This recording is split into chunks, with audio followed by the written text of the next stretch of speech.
pekerja migran Indonesia untuk menunda kepulangannya mengingat kondisi kasus di beberapa negara lainnya masih tergolong dinamis.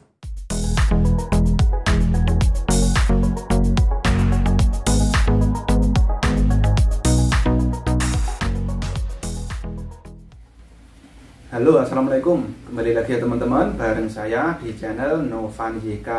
Pada akhir bulan Desember nanti tentunya akan ada liburan Nataru, yang mana pada liburan tersebut pastinya akan banyak orang yang pulang ke Indonesia ataupun pulang kampung. Dan untuk menghadapi hal tersebut, pemerintah ternyata sudah mempersiapkan jauh-jauh hari untuk menanggulangi penyebaran virus COVID, apalagi untuk yang varian terbaru, yang mana akan ada pengetatan dari berbagai perjalanan domestik maupun yang internasional. Dan dalam jumpa pers kemarin, Satgas Covid mengatakan bahwa akan ada pengetatan bagi pelaku perjalanan dari luar negeri, termasuk PMI ataupun TKI yang mau masuk ke Indonesia. Pemerintah menghimbau masyarakat untuk menunda mobilitasnya baik dalam jarak dekat atau jarak jauh seperti mudik apabila tidak mendesak.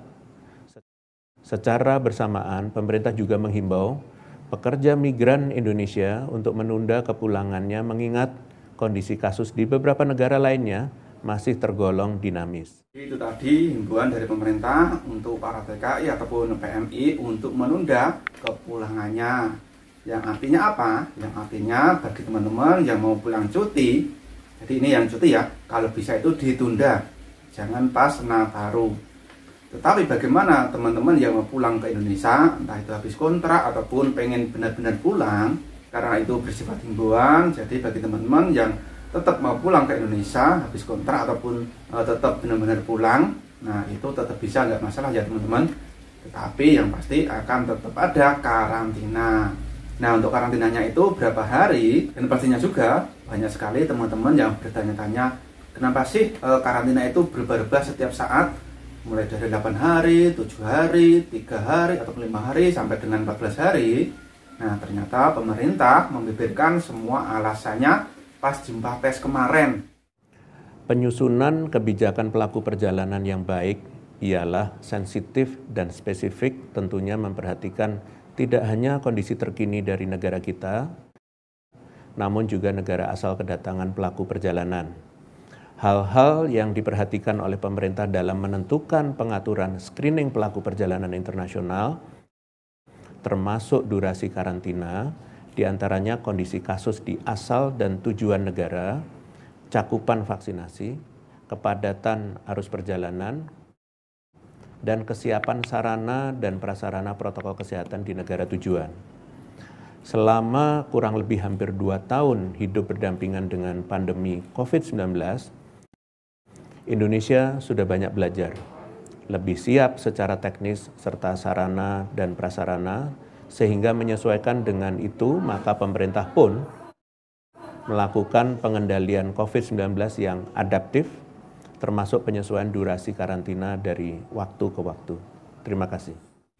Jadi seperti itu ya teman-teman, alasan dari pemerintah untuk mencegah penularan virus COVID, khususnya yang terbaru. Dan untuk waktu karantina berapa lama, nah ini pastinya masih akan digodok lagi. Jadi bagi teman-teman yang mau pulang ke Indonesia terus karantina, nah itu ambil positifnya aja. Setelah pulang sampai Indonesia, kita bisa istirahat dulu di tempat karantina.